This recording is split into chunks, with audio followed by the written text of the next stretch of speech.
as far as Gordon Hayward, because I want to get into some actual stuff pertaining to the team. So, and I didn't look on your Twitter to see if you did this, Dan. Maybe you did, because it's like an aggregator's dream. These are my favorite types of offseason reports right here. And I don't remember who had this one, but I'm just going to read some of these quotes. It originated, though, from Bobby Marks, who, as we know, front office insider for ESPN, Zach Lowe, one of his colleagues. They were on the Lowe podcast.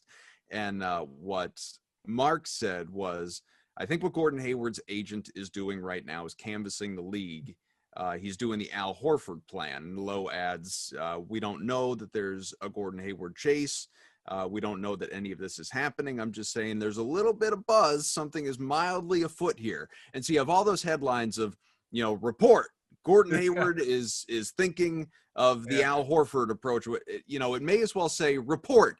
There's no new news. Gordon Hayward is just keeping his options open as to whether to return to the Celtics and opt in, or go get a better deal elsewhere like Al Horford did, if that's on the table. Or, of course, he could just opt out, return, lower AAV, longer term, lock up some money. Doesn't matter how he plays this year, because he'll be set bank for the next few years. And what everyone seems to think you can do is just trade Gordon Hayward, which is not an option whatsoever until at least he opts in. And, then at that point in time, sure, you could ship him out if you want to, but you can't just say, Gordon, we're going to get rid of you. Cool. I'm just going to leave then. Like, you're going to just send me somewhere. So the whole Gordon Hayward dynamic of this offseason, and something we're going to really, explore here within this show, is really, I'm not going to call it fascinating, but it's interesting. It's really interesting because it's the biggest sort of offseason wild card to what next year looks like for them with regard to roster construction. So, just what are your thoughts on the whole situation? How do you think it plays out? What do you think should be Danny Ainge's goal here? Yeah, I think, actually, I know. I spend way too much of my day trying to convince people that Gordon Hayward is actually good at basketball and should actually be on this team and actually makes them better. The stuff with Zach Lowe just makes me so mad because, he's like, oh, there's nothing going on, but there may be. And it's just like, it's one thing if there's just a random blogger like me says it, where like he's like a somebody. So really there's no information, but he's trying to make it. Maybe there is, maybe there isn't. I just look at it like this. There's really only two scenarios in where you have to trade Gordon Hayward. The first is if he goes up to Ainge and he says, you know what? Like, I just need a fresh start. I'm going to opt out. I don't want to come back, at least get something for me. Okay, fine. In that instance, you have to trade him because you can't just lose him for nothing. The second is if he opts in to his contract for 30 plus million, and then you get to the trade deadline and they find out that he's not going to sign an extension. You have to trade him at the deadline. It's just like with Anthony Davis. It's just like anybody that's on an expiring deal that you're not going to be able to retain. You have to flip it. Like Kyrie. Like Kyrie Irving should have been. That worked out.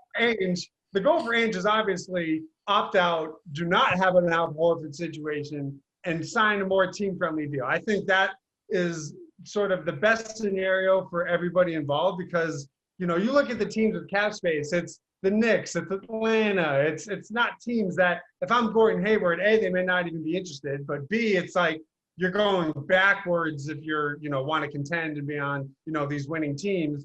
And for the Celtics, they're over the cap anyways. So it's not like if Gordon Hayward leaves or they trade him, they have $30 million to play with. So it's beneficial for them to retain someone of his skill set and of his production, someone that I think last year we saw accept his role as that fourth option playmaker, doesn't necessarily demand the ball and demand shots, that might limit the growth of your younger players.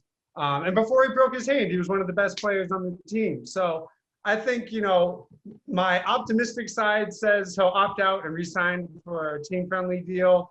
My gut tells me he's just going to opt in for that $31 million, and we'll have to just see how the season goes and how he looks. Because if he doesn't look great, maybe he's going to be more willing to sign an extension if Ainge is interested. But if he looks great and he wants to hit the off season next summer, where there's going to be a ton of teams that are saving up cap space for someone like Giannis who might strike out and have all this money to play, he becomes much more of a flight risk. Let's say Miami doesn't get Giannis, And, he was on Gordon. They were in on Gordon Hayward the last time around. They're a real threat, I would think. So Ainge, in that sense, would have to trade him at the deadline. So my head says he's going to opt in for the $30 million. My heart says, please opt out and sign for like 22. Yeah. I've been the advocate, not advocate. I've just been the person trying to at least have the audience consider the trade of Gordon Hayward, right? Because that's one of the few ways Boston can really improve besides trading a contract like that, getting something back for it, right? Before you get him and I'm sure there are arguments for letting Hayward walk for nothing, which I'm sure there are arguments for it. I'd love to hear it. But at the end of the day, I sort of agree with Dan. Like, I think it makes sense for everybody, the most sense for Hayward to sign an extension this offseason versus the next one. I think with Hayward, we have this unfortunate group of data that just indicates that he's a little injury prone. But as Dan pointed out, like, where is he going to go with these teams that have cap space? Like, where's he going to go where he has a better option to maybe win a title? Because I think at this point for Gordon, I think Gordon understands that he's not going to be the best player on a title team anymore. I think Kemba Walker understands, like, he's not going to be the best player on a title team anymore. Like, you have those hopes when you're younger, when you're in your 20s, in your prime, in your late 20s, and your 30s. Like, you have that, like, oh, yeah, I could still be, Gordon in Utah. Could he be the centerpiece of a championship team? I don't know, maybe. But now he gets to Boston, and he has two wings alongside him, Jason Tatum, Jaylen Brown, both very good. Could you say, all right, I'll be happy making $25 million a year as the fourth piece of a really good contending team? I think a lot of people, when you get to a certain spot, say, yeah, I think that's reasonable enough for me to handle. Like, are you going to go to Atlanta? Are you going to go to New York? Are you going to go to Miami and have, Miami's an interesting one just because, they have all the shooters that you'd want, right? And to really space the floor for a guy like Gordon between Robinson and Hero, and even with Bam and Jimmy on the floor, it makes life a little bit easier for you. But I think if you look at all the teams, maybe like a Dallas who might have a lot of cap space, trying to clear room for Giannis. There's going to be a couple other teams involved as well, but like at the end of the day, does it make sense for Gordon to leave Boston, a place where he's comfortable with? He knows the coach. The only one that makes me worry is Indiana, because there's the attraction of going home, and we all know that Indiana loves Indiana. So, but for that to I don't know if they even have unless he would take a discount to go to Indiana. Right. I don't know if they even have the flexibility to sign him outright. I think it depends on, if they're going to move on from Oladipo and sort of what contracts, if they take back expiring deals, if it were to happen next offseason. I just look at how the Celtics are constructed. And if you're worried about Kemba Walker's knee, they don't really have a backup point guard on the roster outside of Marcus Smart, with Brad Wanamaker's, pending free agency. I'm more inclined to say, like, this team needs him for his playmaking, his ball handling. If Kemba's knee were to flare up, or they have to be, sort of cautious with him, you can run the offense through Gordon Hayward. So I think fans are frustrated because he landed on someone's foot and his finger got jammed in, LaMarcus Aldridge's jersey and he broke his hand. But, when I look at his NBA career, he's a guy who plays 78 plus games. I'm not going to, get bent out of shape because the guy's pinky gets, bent in a crazy direction. That's just a freak thing to me. And I look at what he gives them in terms of how they play and the spacing he provides. And, obviously he came back a little too early on his ankle against Miami. He missed that bunny layup in Game 6. Like, he has some brutal, brutal moments. But I just think the ceiling of what he gives this team potential-wise when he's healthy is, every Celtic fan should want that, because if he's gone, every single person who didn't want Gordon Hayward on this team is going to be begging for the things that he gives them. They're going to need, where's the playmaking? Where's the, the versatility on the wing? Well, you had it in Gordon Hayward and you let him go. So they need to bring him back. Simmons throughout this trade, I want to get both your opinions on it, because I've kind of like just asked friends that are Celtics fans about this.